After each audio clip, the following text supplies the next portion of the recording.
ဇလန်ရဲ့အစမှာတော့တရုတ်ပြည်ကရှမ်မင်းဆက်ခေတ်ရဲ့ကာလနဲ့စတင်ထားပါတယ်။မင်းကြီးတစ်ပါးဟာသူ့ကိုတော်လန်ပုံကန်နဲ့ကျူးစော်ဘွားတို့နဲ့တိုက်ပွဲမှာအောင်မြင်လာခဲ့ပြီးနန်းတော်ထဲကိုပြန်လာခဲ့ပါတယ်။အဲဒီမင်းကြီးရဲ့နာမည်ကတော့ကျိုးမင်းကြီးပဲဖြစ်ပါတယ်။နန်းတော်ကိုပြန်လာခဲ့တဲ့လမ်းမှာတိုင်းသူပြည်သားတွေအားလုံးကခန်းခဏနာပဲကြိုဆိုခဲ့ကြပါတယ်။အဲဒီလူတွေထဲမှာအဖိုးကိုတယောက်ဟာခါမကုန်းနိုင်တာကြောင့်အယိုးသေးမပေးနိုင်လို့ဖြစ်သွားခဲ့ပါတယ်။ဒါကိုမင်းကြီးရဲ့တပည့်မော်ဆရာကမြင်သွားပြီးအဖိုးကိုအပြစ်ပေးဖို့အတွက်မင်းကြီးကိုရှောက်တင်ခဲ့ပါတယ်။အဖိုးကရှင်းပြပေမဲ့မင်းကြီးကလည်းလိုတူလိုပါအပြစ်ပေးဖို့သာရွေးချယ်ခဲ့ပါတယ်။တစ်ဖက်မှာတော့ပင်လယ်နဲ့တိမ်မဝေးတဲ့နယ်မြို့လေးတစ်ခုဖြစ်တဲ့ချန်တန်ကွမ်းမြို့လေးမှာတော့မိုးခေါင်ရေရှားမှုနဲ့ကြုံတွေ့နေရပြီးအဲ့ဒီမြို့ရဲ့အကြီးအကဲဖြစ်တဲ့စစ်သူကြီးလီကျင်းရဲ့ဇနီးဟာလည်းထူးဆန်းတဲ့ကိုယ်ဝင်တစ်ခုကိုလွှဲထားရပါတယ်။ဘာထူးဆန်းနေရလဲဆိုတော့3နှစ်3မိုးပြည့်ကန်နေတာတော့မမွေးဖွားလာသေးပဲတာမန်မဟုတ်တာကြောင့်ပါ။နောက်ထပ်ထူးဆန်းတာကဒီမျိုးမှာမိုးခေါင်ရေရှားဖြစ်တာကလည်းဒီကုံဝန်စတဲ့ကလေးကစတင်ခဲ့တာဖြစ်ပြီးစစ်သူကြီးလီကျင့်လည်းအတော်လေးကိုစဉ်းစားရခက်နေပါတယ်ဒီပြဿနာတွေကြောင့်သူတို့ရဲ့မျိုးလေးဟာနန်းတော်ကိုအခွန်ပုံမှန်မဆက်တနိုင်ဖြစ်ပြီးဒါကိုမင်းကြီးကသိရှိသွားပါတယ်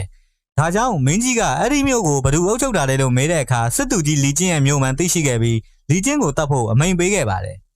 အမတ်တယောက်ကလီကျင့်ဟာရဲစွမ်းတသိနဲ့ပြည့်စုံပြီးပြည်သူတွေကိုလည်းရင်ဝယ်သားလို့အုပ်ချုပ်တာကြောင့်ပြစ်ဒဏ်လျှော့ပေါ်ပေးဖို့တားခဲ့ပါတယ်ဒါကိုထုံးစံအတိုင်းမော်ဆရာကပဲထပြီးပင်လယ်တဲ့နီးတဲ့မျိုးကရေရှားရလားလို့ဝင်ညောင်တဲ့အခါမှာတော့မင်းကြီးကအဲ့နယ်လေးကိုမိုးရွာလာအောင်မော်ဆရာရဲ့တက်ပညာနဲ့မိုးခေါ်ကိုင်းမှုအမိန်ပေးလိုက်ပါတော့တယ်ဒီလိုနဲ့ပြဿနာကရုံးမာတဲ့မော်ဆရာစီကိုဦးတီလာခဲ့ပြီးမိုးရွာအောင်လုပ်ပေးဖို့ကသူ့ရဲ့တာဝန်ဖြစ်လာတာကြောင့်တိုင်ပတ်နေခဲ့ပါတယ်ဒီအချိန်မှာပဲမော်ဆရာဟာလေးဘော်ကိုဝဲပြန်တက်သွားပြီးဘယ်ကမှမသိရဲ့ဆွဲငင်အားကသူ့ကိုဆွဲခေါ်သွားပါတယ်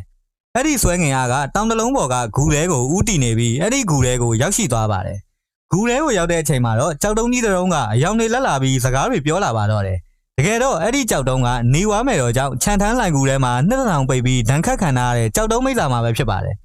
အဲ့ဒီမိစ္ဆာမှာဟာဒီပြစ်ဒဏ်ကနေလွတ်မြောက်ဖို့အတွက်တန်မာတဲ့လူရောက်တရားရဲ့ခွန်အားတွေကိုစုပ်ယူဖို့လိုအပ်နေရကြောင်းမော်ဆရာကိုရှာပေးဖို့ပြောခဲ့ပါတယ်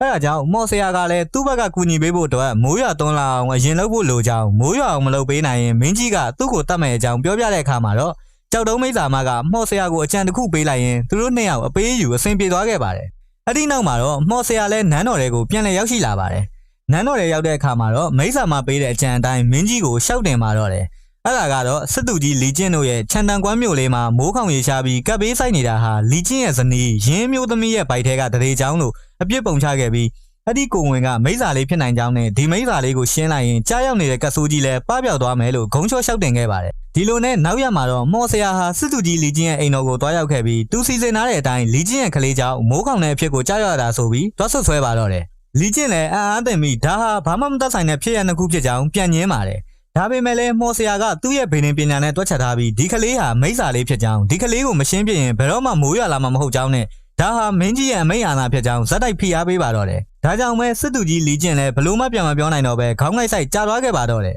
ဒီကိုဝင်ကြောင်းသူကိုယ်တိုင်လည်းစိတ်ညစ်နေခဲ့ရပေမဲ့သူ့ရဲ့သွေးသားရင်းကိုကွက်မြက်ရမယ့်အခြေအနေဖြစ်တာကြောင့်ဘလို့မှလက်မခံနိုင်တဲ့ကိစ္စဖြစ်ပြီးအခက်တွေ့နေရပါတယ်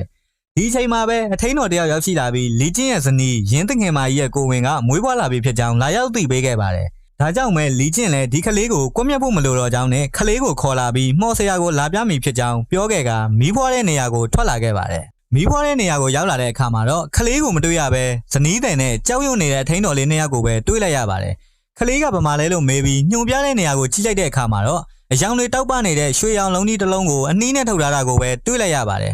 ဒီလိုနဲ့လီကျင်းဟာစိတ်ပြက်လက်ပြက်နဲ့နီးစက်ရမြက်ထဲကိုတွားလွတ်ပစ်ဖို့အမိန့်ပေးခဲ့ပါတယ်အဲ့ဒီနောက်မော်ဆရာစီကိုလက်ပလာနဲ့ပဲတွားခဲ့ပြီးမော်ဆရာကကလေးဗမာလဲလို့မေးတဲ့အခါမှာတော့မော်ဆရာရဲ့ပြောစကားကမှန်ကန်တာကြောင့်အသားလုံးကြီးပဲမွေးဖွားလာကြောင်းနဲ့အဲ့ဒီအလုံးကြီးကိုလွှတ်ပစ်လိုက်ပြီးဖြစ်ကြောင်းရှောက်တင်လိုက်ပါတော့တယ်ဒါကိုကြားရတဲ့အခါမှာတော့ရုံးမာတဲ့မော်ဆရာလည်းသူ့ကြံစီအောင်မြင်သွားတာကြောင့်ဝမ်းသာသွားခဲ့ပြီးမှောက်ရက်တောင်လဲခဲ့ရပါတယ်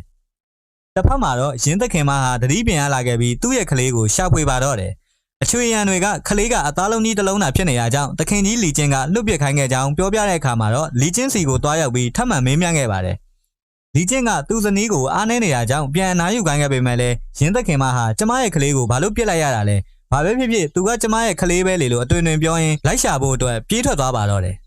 ရေထဲကိုမျောပါသွားတဲ့အသားလုံးလေးကတော့ခုံစွာနဲ့ရေပေါ်မှာလိုင်းစီးနေခဲ့ပြီးရေထဲကနေငကားပေါက်လေးတစ်ကောင်မှထွက်ပေါ်လာခဲ့ကအတူတူစော်ကစားနေခဲ့ကြပါတယ်သူ့ကိုလိုက်ရှာနေတဲ့ရင်းသခင်မတို့အုပ်စုရောက်လာတဲ့အခါငကားပေါက်လေးနဲ့စော်ကစားနေရကသူ့မိဘတွေရဲ့အနားကိုကတ်သွားခဲ့ပါတယ် ဒီချိန်မှာပဲမော်ဆရာကလီကျင့်ကိုအဲ့ဒီအလုံးလေးကိုဓာတ်နဲ့ပိုင်းမှုအမိန်ပေးလိုက်ပါတယ်ဒါကြောင့်လီကျင့်လည်းမော်ဆရာပြောတယ်လို့မိစ္ဆာလေးအမှတ်နဲ့ဓာတ်နဲ့ခုတ်ပိုင်းမှုရွယ်လိုက်တဲ့အခါမှာတော့အဲ့ဒီအလုံးလေးတွေကနေအယောင်တွေလင်းလက်တောက်ပလာပြီးရံမောပျော်ရွှင်နေတဲ့ကလေးငယ်လေးတစ်ယောက်မွေးဖွားလာပါတော့တယ်အဲ့ဒီကလေးငယ်လေးကတော့ကျွန်တော်တို့အားလုံးသိကြပြီးချစ်စရာကောင်းတဲ့ညီကြားကလေးပဲဖြစ်ပါတယ်သူထွက်ပေါ်လာတဲ့တပြိုင်နက်ပုံဝန်းကျင်မှာလင်းလက်တောက်ပပြီးကောင်းငင်မှာလည်းတက်တန့်လေးတွေပေါ်ထွက်လာပါတော့တယ်သူ့မိလက်ထဲရောက်ချင်းပဲဖေဖေမေမေလို့တန်းခေါ်ရင်မွေးလာတဲ့ကစကားပါပြောတတ်နေပြန်ပါသေးတယ်